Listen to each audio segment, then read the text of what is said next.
আসসালামু আলাইকুম। আজকে বাজার থেকে ডাটা এনেছি। ডাটা দিয়ে রুই মাছ দিয়ে রান্না করব। আর ডাটা পাতা শাক, বেগুনের ভর্তা, বেগুন এনেছি, ধনে পাতা আনছি। শীতের মধ্যে এই নর্মাল খাবারগুলোই ভালো লাগে। ডাটা শাকগুলো কেটে নিচ্ছি। কেউ আবার পেঁয়াজ দিয়ে বাগার দিয়ে খায়, আমরা রসুন দিয়ে বাগার দিয়ে খাই। আর ঢাকা শহরে তো মনে করেন দুধ, খাঁটি গরুর দুধ পাওয়া যায় না। যে এলাকাতে থাকি এই এলাকাতে মনে করেন গরুর দুধ প্যাকেট করে বিক্রি করে, তার জন্য ওই দুধটা আমি এনেছি, কোনো কোম্পানির দুধ না। এই যে নেন পেলা না,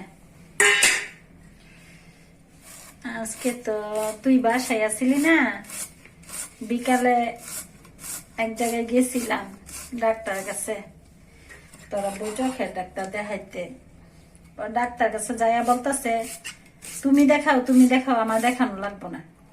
ও আব্বু তো সবসময় এরকম করে, শুধু আমাদের জন্যই বলে সবকিছু দিতে নিতে, নিজের চায় না।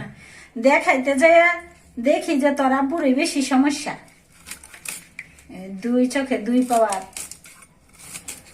ও চশমার পাওয়ার দুই চোখে দুই ঠার, আমার দুইটায় কি আছে, গ্লাস লাগাইতে গেছি, বেশি টাকা লাগে, ওনা বলে লাগাবে না। আরে কালকে তুই সময় কইরা গ্লাস গুলা লাগাই না দিস তোর আব্বুর। আচ্ছা, আব্বু আর আমি একসাথে যাবো। ঠিক আছে, এরকম করে সব সময়। এইটাই আব্বুর, এইটাই ভালো লাগে না, সবসময় এরকম করে, শুধু আমাদেরকে দিতে চায়, নিজে কোনো কিছু নিতে চায় না। আর ছেলেদের দুয়াই হেঁটে যে ছেলেরা তো কিছু করে না, পড়াশোনা করে, এরকম করে, তা আমাদের তো কোনো কিছু অভাব দেয় না, তা ওনা নেয় না, কে মরে কে বাঁচে। এটাই তো, আমরা তো যখন ভবিষ্যতে কোনো কিছু করবো, আমরা তো ওই সময় আব্বুরে দিম। তো এখন আব্বু একটু নিতে হইব না, যেটা দরকার, যেমন চোখটা দেখানো দরকার, এটা দেখাইতে হইব না, এরকম। তারপরে গ্রামের অনুষ্ঠান হবে, দাওয়াত পড়তেছে, তারপর বলছি একটা কিছু কিনতে চাই না, পরে একটা কোটি কিনে আনছি আর কি, শার্ট অথবা পাঞ্জাবির উপরে, দুইটাতে পড়তে পারবে। ও তাহলে তো ভালো হইছে, কোটিটা দেখিনি, তাহলে দেখতে হইব পরে। দেখাবো, তোরা তো বাসায় ছিলি না, তার জন্য দেখাইতে পাই নাই। আর কিনতে যে এক কাহিনী, তোর আব্বু দোকান থেকে বের হইয়া যায়। আরে আব্বু সবসময় এরকমই করে, আমি লজ্জায় পড়ে গেছি। আল্লাহ, এরকম কাহিনী। বোনেরা কেউ যদি হাজবেন্ডের জন্য কোনো কিছু দোকানে কিনতে যান আর দোকান থেকে বের হয়ে যায়, ওই মুহূর্তে কি একটা লজ্জায় পড়া লাগে। আমার হাজবেন্ড এইটাই কাহিনী, আমাদেরকে পড়াবে, খাওয়াবে, আমাদেরকে কোনো কিছু কমতে দিবে না, নিজের বেলা সবকিছু একটা অন্যরকম। আমি লজ্জায় পড়ে গেছি দোকানে যাই। এটাই, এখন আনছেন তো ভালোই হয়েছে শীতের মধ্যে। এই আর কি। তো এখন কি রান্না করতেছেন আজকে? আজকে ডাটা দিয়ে রুই মাছ দিয়ে রান্না করব, বেগুনের ভর্তা, ডাটা পাতার শাক রান্না করব। ও ভালো, শীতের মধ্যে এগুলা খেতে এইটাই মজা লাগে আর কি। আমি তো একা একা সারাদিন সবকিছু করা লাগে, তোরা তোর বাসায় থাকস না, আমার হেল্প করতে পারস না। তোরা আব্বু যখন বাসায় থাকে হালকা পাতলা একটু হেল্প করে। এটাই, আব্বু তো আবার আপনাকে সব কাজে একটু হেল্প করতে পারে, করে বাসায় থাকলে করে, এটাই, থাকলে তো করতে পারে না, আমার একাই সব করা লাগে। এটাই তো। এইটা আম্মা কোটি হ্যাঙ্গারে যে ঝুলাই রাখছি ওইটা সুন্দর আছে তো, আব্বুর সাথে ভালো মানাবে। আব্বু ফর্সা লোক তো, আব্বুর সাথে ভালো মিলবে। এটা কিনতে চাই না, আব্বু বুঝে না, এটা পড়লে আব্বুকে ভালো মানাবে। গ্রামে দাওয়াত আছে, দাওয়াতে গেলে। আর শীতের দিন তার জন্য আরো ইয়া করে দিচ্ছি, সবসময় তো সোয়েটার বা শাল পরে রাখা যায় না হালকা শীতে, আর অনুষ্ঠানের মধ্যে তো এটা ভালো হবে, তার জন্যই কিনা দিচ্ছি। আচ্ছা বোনেরা, শহরে থাকলে গ্যাসের যে অবস্থা, তাপমাত্রা অনেক কম, সব কাইটা কুইটা রাখছি, বেগুন কেটে রেখেছি, মাছে মশলা মাখা রাখছি, ডাঁটা, কাঁচামরিচ, ধনিয়া পাতা, তারপরে শাক সব কাটাকুটি করে রাখছি, কিন্তু গ্যাসের সমস্যার জন্য রান্না করতে একটু সময় লাগতেছে।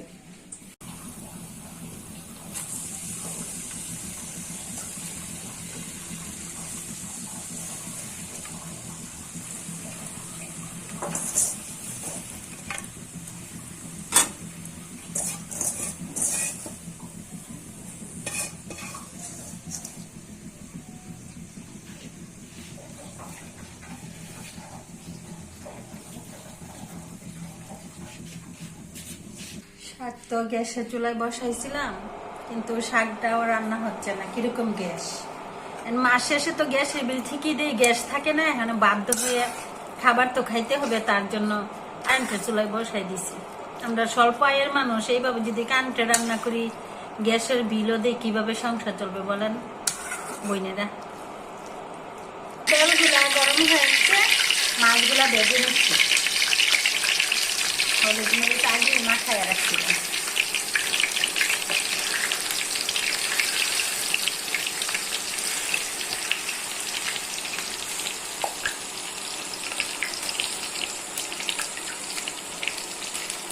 মাছ ভাজা হয়ে গেছে তো, তার এখন পেঁয়াজ ভাজতেছি, মশলা কষাবো। রসুন বাটা দিচ্ছি,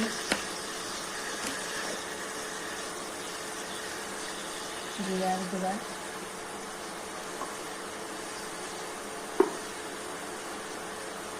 হলুদের গুঁড়া, মরিচের গুঁড়া। এখন মশলাটা কষায় নিতেছি।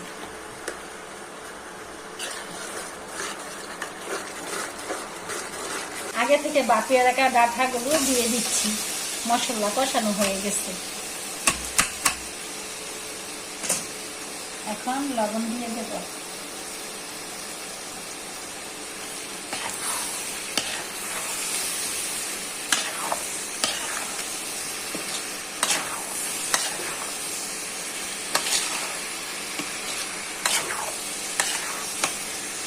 মনে করেন মশলাটা যদি কষানো হয়, খাইতেও স্বাদ লাগে তরকারি, এবং দেখতেও কালারটা সুন্দর আসে।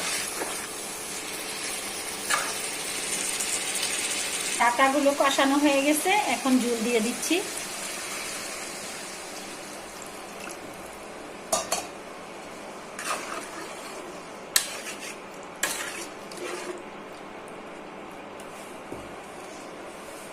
তারপর মাছগুলো সাথে দিয়ে দিচ্ছি।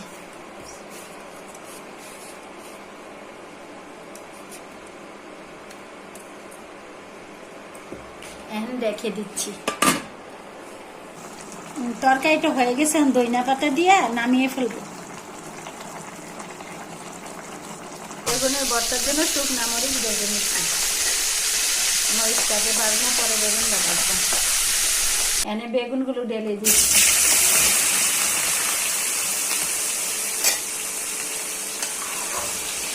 কারণ গ্যাস যদি থাকতো, গ্যাসে রান্না করতো না, তো কারেন্টে রান্না করতে ছোটো ছোটো কুচি করে তেলে ভেজে নিচ্ছি, না তো বেগুনটা সিদ্ধ হবে না। তো বেগুন ভাজা হয়ে গেছে, শুকনা মরিচ দিয়ে, ধনিয়া পাতা, পেঁয়াজ দিয়ে ডলতেছি। তারপরে বেগুনগুলো ডলে সরিষার তেল দিয়ে মজাদার বেগুনের ভর্তা বানাবো, আর গরম ভাতের সাথে খাবো।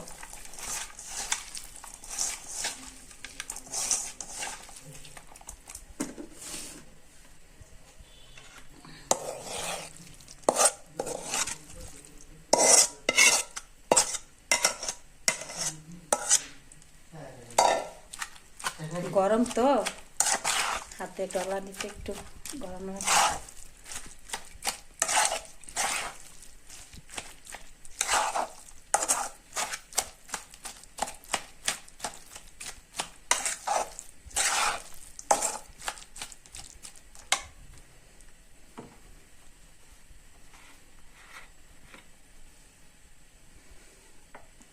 এখন মনে করেন এই যে সরিষার তেল দিয়ে দিচ্ছি। গরম, তার জন্য মরিচ পেঁয়াজ হাতেই কষালছি, কিন্তু বেশি গরম ধরতে পারতেছি না, তার জন্য পানি দিয়ে একটু ইয়া করছি।